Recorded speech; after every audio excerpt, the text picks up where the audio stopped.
दारू प्रखंड के पुनाई में नवनिर्मित भव्य हनुमान लला का मंदिर इन दिनों निरंतर अपने भक्तों के आगमन से गुलजार रह रहा है। लेकिन गुरुवार के दिन इसमें एक नया अध्याय जुड़ गया, जब कोडरमा सांसद सह केंद्रीय शिक्षा राज्य मंत्री श्रीमती अन्नपूर्णा देवी दर्शन के लिए पुनाई पधारी। इस भव्य मंदिर के निर्माण और अलौकिक वातावरण को देखकर वो भाव विभोर हो गईं। केंद्रीय शिक्षा राज्य मंत्री सह कोडरमा सांसद अन्नपूर्णा देवी ने दारू प्रखंड के पुनाई ग्राम जब पहुंची तो वहां पहुंचकर उन्होंने सबसे पहले नवनिर्मित संकट मोचन मंदिर में पूजा अर्चना की। पूजा अर्चना के बाद उन्होंने कहा, ग्रामीण क्षेत्र में इस तरह के मंदिर झारखंड बिहार में कहीं नहीं है। मंदिर की सुंदरता की भी उन्होंने भूरी भूरी प्रशंसा की। वहीं मंदिर निर्माण समिति के प्रमुख अनिल देव को धन्यवाद भी दिया। गांव पहुंचने पर शिक्षा मंत्री का भव्य स्वागत किया गया। ग्रामीणों ने शिक्षा मंत्री का स्वागत गाजे बाजे के साथ किया। उन्होंने आगे कहा कि प्रधानमंत्री नरेंद्र मोदी के द्वारा देश के सभी वर्गों के छात्र छात्राओं के रोजगार उन्मुखी शिक्षा को लेकर देश में 1 वर्ष पूर्व नई शिक्षा नीति लागू की गई है। इस शिक्षा नीति से देश के सभी वर्ग के बच्चे स्कूली शिक्षा के साथ साथ व्यवहारिक शिक्षा का भी ज्ञान प्राप्त कर सकेंगे। पढ़ाई लिखाई के बाद उन्हें रोजगार के लिए कहीं भटकना नहीं होगा। वहीं इस अवसर पर स्थानीय विधायक अमित यादव भी उपस्थित रहे और उन्होंने स्थानीय लोगों की समस्याएं भी सुनी और उनके निराकरण की बात भी कही। लोगों ने अपनी स्थानीय समस्याओं को भी सांसद के समक्ष रखा। इस अवसर पर कई गण्यमान्य व्यक्ति उपस्थित रहे, जिसमें हजारीबाग भाजपा के जिलाध्यक्ष अशोक यादव, पूर्व उप महापौर आनंद देव, बसंत नारायण सिंह, बटेश्वर मेहता, भैया अभिमन्यु प्रसाद, मुखिया विनीता देवी सहित अनेक ग्रामीण इस अवसर पर उपस्थित थे। संकट मोचन धाम में अपने सांसद केंद्रीय राज्य शिक्षा मंत्री आज इस संकट मोचन प्रांगण मंदिर प्रांगण में उपस्थित पहले हनुमान जी को नमन करते हुए इस मंदिर के अध्यक्ष आदरणीय अनिल देव जी, मंच पर उपस्थित इस क्षेत्र के लोकप्रिय विधायक अमित यादव जी, जिला अध्यक्ष अशोक यादव जी, मंच पर उपस्थित अभिमन्यु जी, साथ ही साथ हरीश जी, बटेश्वर जी, सुनील जी, कुमकुम देवी जी, इस पंचायत की मुखिया और सभी सम्मानित अभिभावकगण, इस पुनाई गांव के सभी अभिभावकगण, सभी हमारी माताएं बहनें, सभी बच्चे और नौजवान भाई और सभी सम्मानित साथी, मंच पे उपस्थित सभी अतिथिगण, आज बहुत ही अच्छा लगा। चुनाव के समय आना हुआ था और इस पवित्र प्रांगण में अपने आप को पाकर और आप लोगों ने जो सम्मान दिया, इससे मैं काफ़ी अभिभूत हूँ।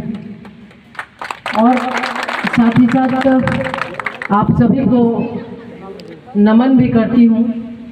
कि आज आप सभी के सहयोग से लोकसभा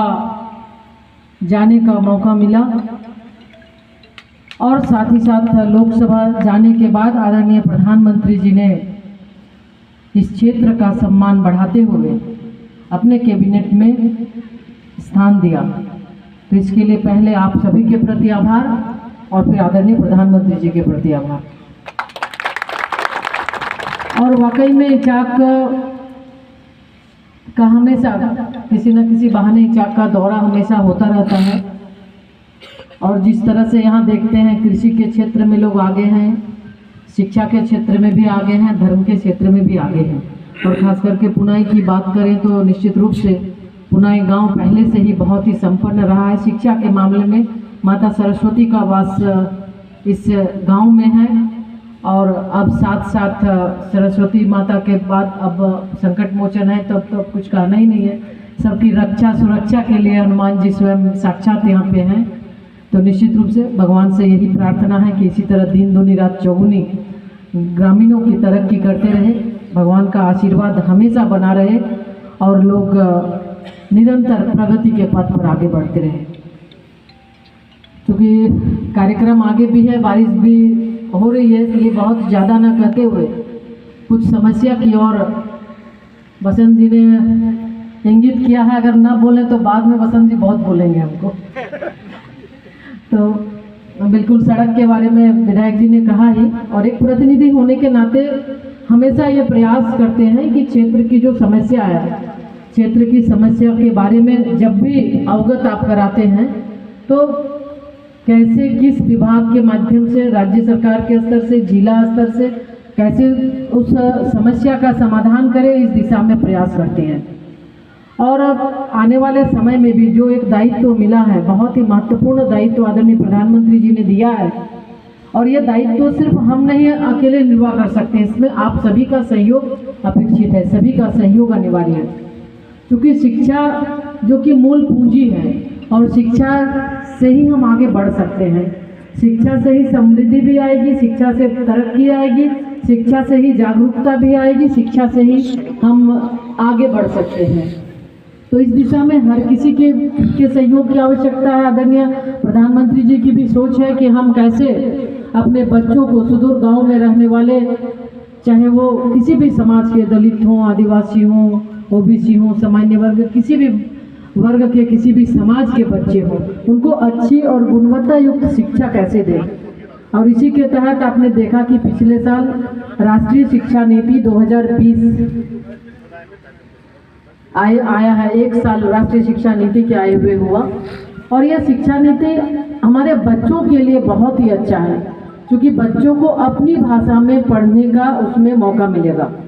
और हमें लगता है कि उससे बच्चे अच्छी तरह से समझ पाएंगे, और समझ कर बाद बच्चे आगे पढ़ेंगे।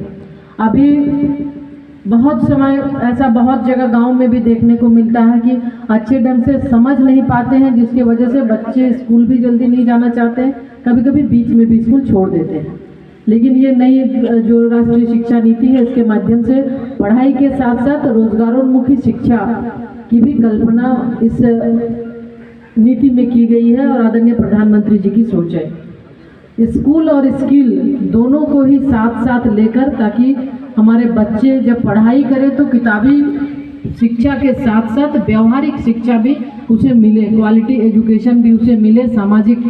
शिक्षा भी उसे मिले, हर तरह से, यानी कि देश का एक अच्छा इंसान बने, अच्छा नागरिक बने, ये सोच आदरणीय प्रधानमंत्री जी की है। और इसी के तहत 29 जुलाई को राष्ट्रीय शिक्षा नीति के एक वर्ष पूरा हुआ। उसके तहत कई ऐसे शिक्षा नीति के माध्यम से प्रधानमंत्री जी ने जो ऐप लॉन्च किया है, जिसके माध्यम से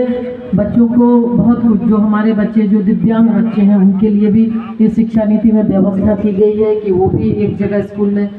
सभी बच्चों के साथ स्कूल में बैठकर वो पढ़ सकते हैं, उनकी भी व्यवस्था है, और अन्य लोगों के लिए भी है। तो इसलिए हम ये आग्रह करेंगे, इसलिए हम पहले ही कहें कि बगैर आपके सहयोग के हम आगे नहीं बढ़ सकते, तो निश्चित रूप से इसमें आप सभी की भूमिका अहम रहेगी, और हम सब मिलकर इस शिक्षा नीति को राज्य में लागू हो, इसके लिए भी प्रयास करेंगे, और साथ ही साथ उच्च शिक्षा के क्षेत्र में भी हमारी बच्चियों को अच्छी शिक्षा मिले। अभी कॉलेज के लिए